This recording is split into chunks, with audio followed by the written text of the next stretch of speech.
Bonjour, bienvenue sur Radio Clé de Vie, la radio du développement personnel dans cette nouvelle émission. Et j'ai l'honneur d'accueillir dans cette nouvelle émission qui s'appelle tout simplement Vivre libre et autonome. J'ai l'honneur donc d'accueillir Luc Bodin. Bonjour Luc. Bonjour Alexandre et puis bonjour à tous. Amis québécois, je suis très heureux d'être là avec vous. Merci bien Luc. Alors Luc, comme c'est la première émission, je te propose tout simplement un petit peu de te présenter. Tu es docteur, mais tu étais beaucoup de choses, hein. Tu es formateur et tout ça. Le mieux, c'est que tu te présentes toi-même. Qui es-tu Luc? J'ai combien de temps Alexandre? Non, on va se dire un petit 5 minutes, allez. Après, on va partir sur le thème de l'émission. On va faire court, on va faire court. On va faire court. Moi, je suis docteur en médecine. J'ai un diplôme de cancérologie clinique. Et puis, j'ai exercé pendant des années aussi la médecine de ville. Et j'étais passionné toujours par la médecine naturelle. Donc, j'ai commencé avec l'acupuncture, l'homéopathie, la sophrologie. Et puis, tous les ans, je faisais toujours plusieurs formations en phytothérapie, en ostéopathie, en nutrition, diététique, etc. Donc, tout ce qui pouvait apporter un plus à mes patients, j'étais là. Et puis, je me suis aussi beaucoup intéressé à la pensée, à le pouvoir de la pensée, avec tout ce que ça pouvait comporter, la symbolique aussi des maladies, la PNL, etc. Et puis grâce aux auteurs américains en particulier, j'ai travaillé pas mal sur ce qu'on appelait à l'époque les Near Death Experiences, c'est-à-dire maintenant on appelle ça les états de mort imminente, sortir du corps, les vertus de la prière. Et puis c'est vrai qu'en filigrane derrière tout ça, j'étais toujours passionné par les soins énergétiques. J'ai retrouvé tout dernièrement que j'avais un rêve quand j'étais gamin, c'est d'arriver à soigner uniquement avec les mains. Et donc d'un seul coup, je me suis dit, mais en fait, qu'est-ce que tu fais, qu'est-ce que tu apprends dans tes formations, c'est ça. Et donc j'avais plein de patients qui étaient guérisseurs, magnétiseurs, barreurs de feu, etc. Et puis moi j'adore voyager, donc j'ai eu le plaisir d'aller plusieurs fois au Canada et c'était un vrai plaisir. Et j'ai eu comme ça, non pas au Canada, mais dans les autres pays, j'ai vu des amchis au Tibet, j'ai vu des médecins philippins, brésiliens, etc., etc. Donc j'ai rassemblé tout un tas de choses qui m'ont permis, en rentrant en France, de pouvoir faire. Je me suis fait mon petit protocole qu'on aura l'occasion de décrire un petit peu dans une émission ultérieure. Et puis il y avait aussi tout ce qui m'intéressait également, c'était après j'ai arrêté d'exercer, je n'exerce plus maintenant, et mon idée était plutôt de transmettre aux personnes, d'ailleurs c'est tout à fait en adéquation avec le titre de notre émission, c'est de libre et autonome, c'est-à-dire d'arriver à vous donner, vous autres spectateurs, des outils que vous pouvez utiliser d'une manière simple, facile et qui soit performant, parce que c'est ça qui est le plus intéressant. Donc c'est un petit peu mon bâton de pèlerin, je dirais un petit peu. Et puis maintenant, ce qui m'intéresse aussi, c'est beaucoup dans ce monde qui est difficile aujourd'hui, c'est d'apporter aussi de l'espoir, de montrer aussi une autre vision du monde que celle qu'on a coutume de nous montrer, en nous disant attention, il y a peut-être la matière, mais on a aussi, on est fait de bien d'autres choses et on peut regarder les choses différemment. Sachez toujours distinguer un petit peu l'important de ce qui l'est moins. Voilà. Donc, j'ai pris mes 5 minutes, là, je sais pas. T'as pris même moins que ça. T'as même encore 2 minutes si tu le souhaites. Mais ceci dit, c'est très intéressant. Je vais rebondir sur différentes choses. Et puis, tu as donné le titre un petit peu de l'émission. En effet, vivre libre et autonome. Et ça, c'est très important. Hein. Ça nous rejoint tous les deux par rapport à ça. Cette notion d'autonomie. Pour moi, c'est quelque chose de très important dans le monde dans lequel on vit, où en fait on nous dit quoi faire et puis on a tendance un petit peu à suivre un petit peu comme des moutons et c'est pas toujours très une bonne idée. Il y a autre chose que tu as dit, c'était la puissance de la pensée et ça c'est spécifiquement de quoi on va parler dans cette émission. Je voudrais revenir par rapport à ce que tu as présenté sur cette notion que tu as vue, donc tu as énormément voyagé, tu as vu des cultures différentes, des approches médicales différentes, et ça a permis justement de construire quelque chose qui a été, qui est un petit peu ton cheval de bataille, et puis des nouvelles techniques. On aura l'occasion en effet d'en revenir, dont notamment à Aura, où tu pourras justement parler de ce que tu as mis en place par rapport à ça. Je vais faire juste Vas-y. Ce qui est important, c'est de bien comprendre qu'on nous présente toujours ces techniques comme s'opposant. Et en fait, au fur et à mesure que j'ai découvert un petit peu toutes ces techniques, aussi bien en France qu'en Europe qu'à l'étranger, je me suis dit que loin d'être de s'opposer, c'est qu'elles se complètent. Et c'est vraiment comme une pièce de puzzle qui s'articulent les uns avec les autres. Elles se complètent les unes après les autres. Et en fin de compte, on finit par prendre la personne d'une manière holistique, de sa manière complète, dans sa complétude. Et ça, c'est super. C'est super. C'est pour ça que je tiens à bien présenter la chose au départ, c'est que, évidemment, la médecine conventionnelle, nous en avons besoin, mais la critique que je ferai sur la médecine conventionnelle, et ce sera à peu près la seule, c'est qu'elle veut prendre toute la place et qu'elle ne laisse pas la place aux médecines naturelles, alors qu'il y a des fois, elle n'a rien à proposer, et donc on donne des traitements symptomatiques, sans trop le dire aux patients d'ailleurs, et après, il faudra plus avoir l'honnêteté de dire, ok, nous on n'a rien à proposer, donc on va vous donner des traitements pour vous soulager, mais peut-être regarder ailleurs dans d'autres médecines s'ils n'ont pas des solutions à vous avancer. Voilà. Alors justement par rapport à ça, il y a certains médecins maintenant qui se lèvent un petit peu contre ça, hein, contre le monopole de la médecine classique et qui ouvrent un petit peu leur esprit sur d'autres médecines. On le voit dans un hôpital à Montpellier justement pour les coupeurs de feu. Où il y a eu pas mal de reportages autour de ça. Et je trouve que vraiment, c'est une ouverture, même si encore, on peut le dire, hein, s'il y a encore des réticences qui sont assez nombreuses, ça n'empêche pas qu'il y a quand même des personnes qui, comme toi d'ailleurs, s'ouvrent sur justement les médecines alternatives. Bien sûr. Moi, personnellement, je coupe le feu. On en parlera. On va faire une émission sur ça, oui. Sur ça, parce que je dirais que ça devrait être enseigné dans les écoles, ça, parce que vous verrez que au cours de cette émission, c'est qu'on peut faire bien plus de choses que ça, et de laisser des personnes souffrir ou de leur donner des grosses doses d'antalgiques, alors que simplement de faire une prière du feu, peut-être renouvelée plusieurs fois dans la journée, voire plusieurs jours d'affilée, donne un soulagement. C'est vraiment trop dommage. C'est mettre sa fierté mal placée, à mon sens, de refuser une telle aide, je dirais quelque part. Ouais. C'est mon opinion. Oui. Mais justement, les émissions comme ce qu'on fait sont là pour justement faire évoluer les opinions, et puis je trouve ça que c'est très intéressant. Je vais juste donner, excusez-moi, quelques titres d'émissions que l'on va voir. Aujourd'hui, on va voir la puissance de la pensée. On va voir Ho'oponopono, on va voir pensée positive et visualisation, les soins énergétiques, la captation d'énergie justement, la prière du feu, c'est ce que tu disais à l'instant, la loi d'attraction, les synchronicités, la révolution de l'amour, la notion de deux cerveaux. Ça, je suis très curieux de voir cette émission-là, de réaliser cette émission-là. Les pierres, les mouvements primordiaux, l'élévation du niveau vibratoire de la Terre, on en parle de plus en plus justement, et je pense que ça va être une émission qui va être très très intéressante. La fatigue, le mal du siècle, je crois bien, la fatigue après le mal du dos là. La fatigue, on est en plein dedans. Sortir du stress, renforcer ses défenses immunitaires, très utile.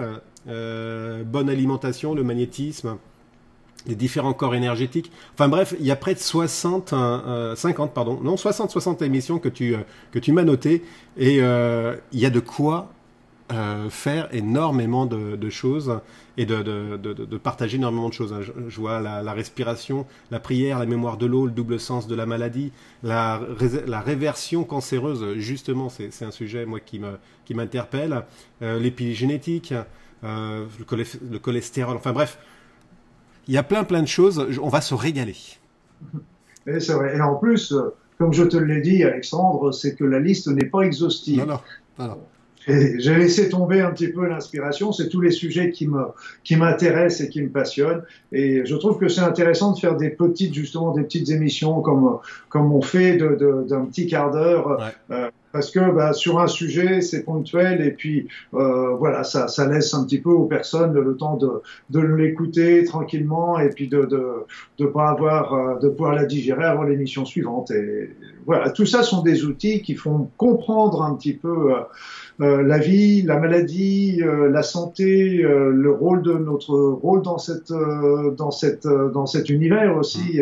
Et parce qu'en fin de compte, on peut pas se dire on va prendre l'homme malade d'un côté sans le mettre dans cet immense ensemble. Qu'est-ce qu'on vient faire aussi, et quel est le sens de la maladie? Il y a tout un côté philosophique justement qui va être abordé tout au long de ces émissions. Voilà. Et ce qui est génial aussi, c'est que la physique quantique Ouais. nous permet de remplir les petits pointillés qu'on avait autrement, qui étaient du domaine de la croyance. Et grâce à la physique quantique, maintenant, ça devient du domaine scientifique, puisque donc prouvé. Donc c'est quelque chose aussi on vit une époque formidable. Oui, c'est le titre d'un film, me semble-t-il. Ok, allez, sans plus attendre, on est à 9 minutes. Il nous reste à peu près à 5 minutes du coup pour la puissance de la pensée, mais on va certainement y revenir un peu plus dans le détail dans une autre émission. Alors, puissance de la pensée, ça veut dire quoi? D'abord, la première chose, on aura l'occasion peut-être de reparler un Oui. jour de là où se trouve notre conscience, parce que ça c'est aussi un sujet fort intéressant. Mais la puissance de la pensée, c'est que notre pensée ne reste pas enfermée dans notre boîte crânienne déjà. Elle rayonne tout autour de nous. La première chose qu'on sait, qu'on connaît bien maintenant, qui est bien établie, c'est qu'on sait que notre pensée agit sur notre corps. Mais le meilleur exemple qui soit, c'est l'effet placebo. On sait très bien que l'effet placebo, à lui seul, va provoquer pratiquement 30 à 35% des résultats positifs liés au traitement, toutes thérapies confondues d'ailleurs. Donc ça peut monter jusqu'à 60% dans certains cas. Donc on sait par exemple aussi, moi j'ai travaillé, une de mes premières spécialités, comme j'ai dit tout à l'heure, c'était la sophrologie. Mais le sophrologue, lui, qu'est-ce qu'il fait? Il fait un très beau métier, mais il va mettre la personne en état modifié de conscience pour passer un message. Donc ce message, il la passe à l'esprit de son patient, et c'est l'esprit du patient qui va agir sur le corps. C'est-à-dire qu'il va provoquer la cessation de la douleur, l'arrêt du saignement, etc., etc. Donc, pour moi, je considère que tout ce qu'on est capable de faire en état sophronique, on devrait être capable de le faire aussi à l'état conscient. On s'est aperçu aussi que nos cellules restent toujours attachées à notre esprit. Par exemple, on a fait des expériences avec des globules rouges qui avaient été prélevés, qui étaient mis sous microscope, et puis le donneur partait une centaine de kilomètres et on lui présentait des films ou des images qui lui provoquaient des émotions. Et au moment où il y avait des émotions, on notait l'heure et on allait regarder après sur le film comment avaient réagi les globules rouges, et on s'apercevait qu'aussitôt les globules rouges avaient aussi réagi. Donc là, déjà le numéro 1, c'est qu'on agit sur notre corps. Après ça, le numéro 2, c'est qu'on va aussi agir sur les autres. Et ça aussi, c'est intéressant. Il y a des études, par exemple, qui ont montré le bonheur est contagieux. Donc on s'est aperçu, ça avait été une étude qui était merveilleuse, mais c'est vrai qu'on le voit tous les jours. Vous savez, moi je dis souvent, vous sortez le beau matin, il fait beau, les petits oiseaux chantent, les petits bourgeons poussent, etc. Vous avez le cœur léger, puis vous rencontrez votre voisine, Madame Michu, qui est complètement déprimée parce qu'elle a perdu son mari, parce qu'elle a perdu son travail, parce que son chien s'est fait écraser. Elle avait toutes les raisons d'être déprimée, cette pauvre femme, on est bien d'accord. C'est pas une critique, mais seulement le truc, c'est quand vous rencontrez Madame Michu, vous discutez avec elle, comment vous allez être après? Est-ce que vous êtes un peu comme Madame Michu déprimée? Est-ce que Madame Michu va avoir un petit rayon dessus le dos? Mais il va y avoir quelque chose qui va se passer. On sait qu'il y a quelque chose qui se transmet. Donc on sait que ça agit aussi sur les autres. On sait aussi que ça agit sur la matière. Notre pensée agit sur la matière. Déjà, le premier qui nous l'a montré, c'est Masaru Emoto. C'est ça, avec l'eau, hein. Avec l'eau, parce qu'on s'est aperçu que quand on envoyait des pensées d'amour ou de haine sur un verre d'eau, la cristallisation de ces eaux donnait pas du tout les mêmes images, même opposées. Il y a des mêmes expériences qui sont faites avec le riz, hein, qu'on voit régulièrement sur Internet, hein, un bol de riz et puis un autre, et puis il y en a où on balance des pensées négatives et puis l'autre des pensées d'amour. Le truc, c'est justement de faire 3 bacs. Ou 3 feuilles. On peut prendre 3 feuilles aussi d'arbres qui viennent de tomber. Une feuille témoin, une feuille où on va envoyer de la pensée d'amour, et puis une feuille qu'on va penser des pensées négatives. Et on va voir aussi l'évolution de ça. Ils avaient travaillé beaucoup sur la luminescence aussi des plantes, parce que les plantes, ils sont aperçus que selon l'induction, la pensée qu'on leur envoie, eh bien, en fin de compte, les plantes vont avoir une luminescence qui vont grandir ou qui vont diminuer. Il y avait même des études, là j'ai eu qu'une seule source, alors je suis toujours un peu méfiant quand j'ai qu'une seule source, et qui prétendait que quand on avait coupé une feuille, par exemple d'une branche, eh bien quand on faisait la luminescence, déjà la feuille avait comme s'il y avait déjà un pointillé à l'endroit où on avait l'intention d'aller la couper. D'accord, ok. Intéressant. Hein. La préscience, un petit peu. Et donc on s'aperçoit que ça en agit donc sur la matière, et puis donc aussi on peut agir également sur notre environnement proche ou lointain, parce que là encore, on en reparlera aussi à par exemple, la révolution de l'amour est aussi quelque chose qui est important de changer nos paradigmes à cause de ça, parce que, là, quelque part, on envoie des pensées, quand on envoie des pensées négatives, des pensées de souffrance, etc., c'est évident que ça va transformer aussi notre environnement. On va le voir différemment, mais aussi lui-même va être transformé, parce qu'on va attirer des choses qui sont sur le même niveau énergétique, je dirais, sur le même niveau vibratoire. Donc c'est pour ça que la pensée est quelque chose d'extraordinaire, et aujourd'hui, je dirais qu'elle est encore plus extraordinaire qu'elle n'a jamais été dans toute l'humanité, tout simplement parce que le niveau vibratoire de la Terre augmente d'une manière très importante depuis quelques mois, parce que là, c'est vraiment une courbe qui est pratiquement exponentielle, et là, ça nous pousse vers de plus en plus de conscience, et donc ça développe complètement notre force de la pensée. Mais ce qui se passe aussi, c'est que plus on monte vers le niveau de conscience, nous on est dans un système de dualité, plus l'inverse est vrai. C'est ce qu'on fait aujourd'hui avec toutes ces atrocités qu'il y a dans le monde. Il y a de plus en plus de conscience d'un côté, mais le nombre d'atrocités ont l'air de se multiplier comme c'est pas possible, parce que justement c'est un petit peu mais justement aujourd'hui notre pensée n'a jamais été aussi importante, et donc il est très important de la moduler d'une manière importante, parce que déjà par des pensées positives aussi bien pour nous que pour les environs.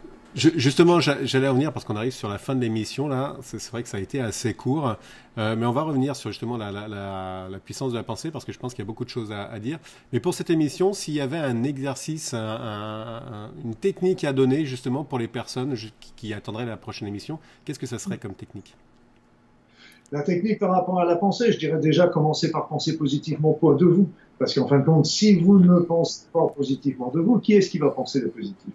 Donc, bien sûr, nous ne sommes pas des Superman et des Superwoman, on est tous d'accord, on a tous des qualités, puis mais seulement on a tendance à regarder trop nos défauts.